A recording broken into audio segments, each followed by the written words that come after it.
అదరకొట్టే కారం రంగు రుచి ఆచి కారం పొడి.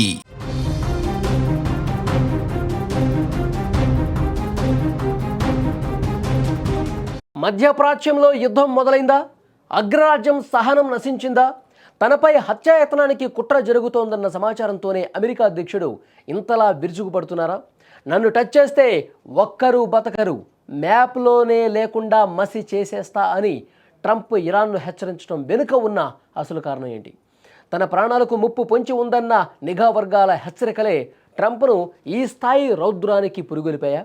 అసలు ట్రంప్ కోపానికి కారణమేంటి? అమెరికా ఇరాన్ సంబంధాలు ఇప్పుడు పాతాళానికి పడిపోయాయి. ఒక అంతర్జాతీయ మీడియా సంస్థకి ఇచ్చిన ఇంటర్వ్యూలో ట్రంప్ చేసిన వ్యాఖ్యలు ప్రపంచవ్యాప్తంగా పెను దుమారమే రేపినటువంటి పరిస్థితి. నా ప్రాణాలకు ముప్పు తలపెట్టాలని చూస్తే ఆ దేశాన్ని భూస్థాపితం చేస్తా అని గట్టిగా హెచ్చరించారు. కేవలం నోటి మాటతో ఆగకుండా ఇప్పటికే తన సైనిక సలహాదారులకు ఈ మేరకు క్లియర్ ఇన్స్ట్రక్షన్స్ కూడా ఇచ్చేసినట్టుగా కనిపిస్తోంది. అంటే అమెరికా తన క్షిపణులను ఇరాన్ వైపు ఎప్పుడో గురిపెట్టిందని ఈ వ్యాఖ్యల ద్వారా స్పష్టమవుతోంది. గత డిసెంబర్ నుంచి ఇరాన్ ప్రజలు తమ పాలకులకు వ్యతిరేకంగా వీధుల్లోకి వచ్చారు. ఇప్పటి వరకు ఈ పోరాటంలో 5,000 మంది సామాన్య పౌరులు ప్రాణాలు కోల్పోయారు.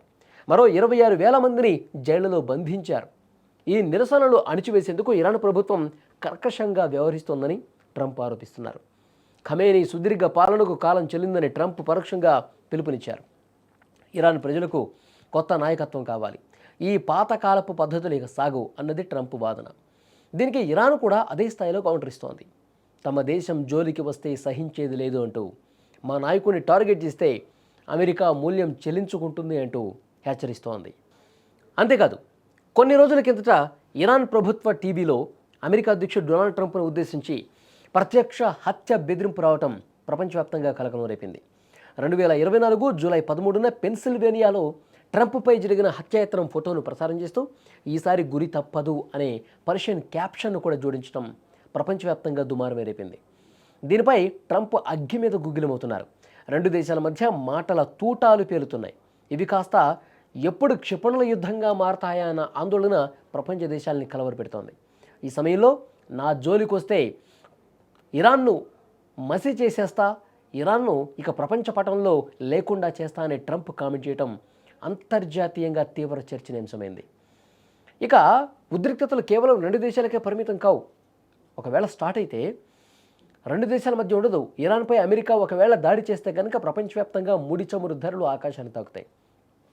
ఇప్పటికే అస్థిరంగా ఉన్న ఆర్థిక వ్యవస్థ మరింత కుదేలయ్యే ప్రమాదం ఉంది.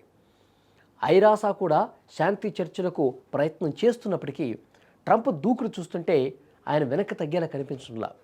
మొత్తానికి ట్రంప్ మసి చేస్తా అన్న వార్నింగ్ ఉత్కంఠ రేపుతోంది. ప్రజల నిరసనలు, ఇటు అమెరికా హెచ్చరికల మధ్య ఖమేనీ ప్రభుత్వం ఎంతకాలం నిలబడుతుంది? ట్రంప్ నిజంగానే సైనిక చర్యకు దిగుతారా, లేక కేవలం ఒక ఎన్నికల స్టంట్గా దీన్ని చూడాల్సిన అవసరం ఉందా?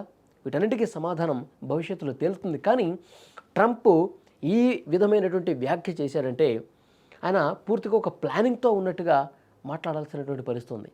ఎందుకంటే ఇరాన్లో ఆ దేశ ప్రజలే రోడ్ల మీదకి వచ్చి ఖమేనీకి వ్యతిరేకంగా ఆందోళన చేస్తుంటే, అక్కడి ప్రభుత్వం అక్కడి ప్రజల్ని చాలా దారుణంగా కాల్చి చంపేస్తుంటే, డొనాల్డ్ ట్రంప్ ఇందులో కలగజేసుకుని మీరు నిరసనలు కంటిన్యూ చేయండి, ఏమైతే అదవుతుంది, నేనున్నాను మీకు అండగా అంటూ దాన్ని ప్రోత్సహిస్తున్నట్టుగా ట్రంప్ మాట్లాడటాన్ని చూసి మరోవైపు ఇరాన్ కూడా అక్కడ తన అధికారిక పత్రికల్లో, టీవీ ఛానల్స్లో ట్రంప్ గత ఎన్నికల ప్రచారంలో ఏదైతే గురి తప్పిందో, చెవిని తాకుతూ బుల్లెట్ వెళ్ళిందో, ప్రాణాలు దక్కించుకున్నారో, ఈసారి గురి తప్పదు, మేము ఎంతకైనా తెగిస్తామంటూ అక్కడి పాలకులు, అక్కడి మంత్రులు హెచ్చరిక పంపిస్తున్న నేపథ్యంలో ఇది ఎంతవరకు వెళ్తుందో తెలియని పరిస్థితుంది.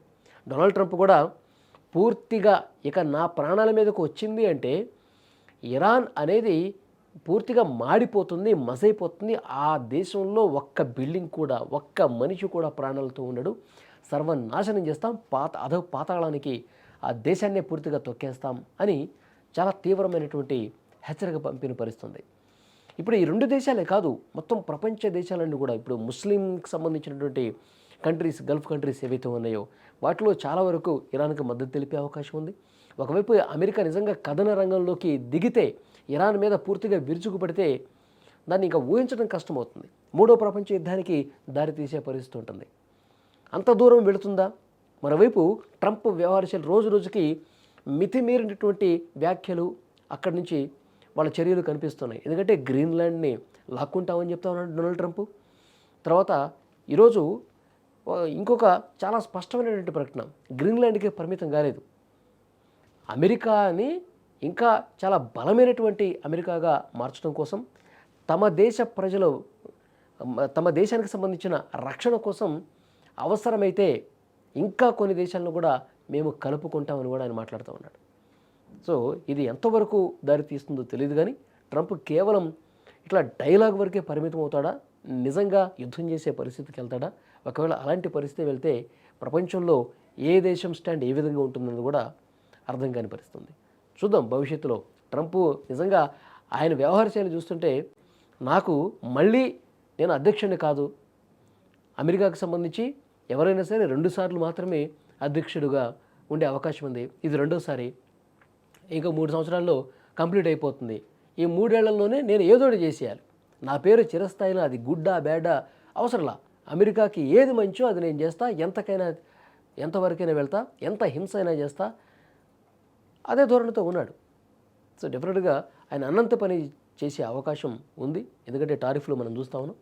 చూద్దాం భవిష్యత్తులో ఇంకా ఎలాంటి పరిణామాలు ఉంటాయి.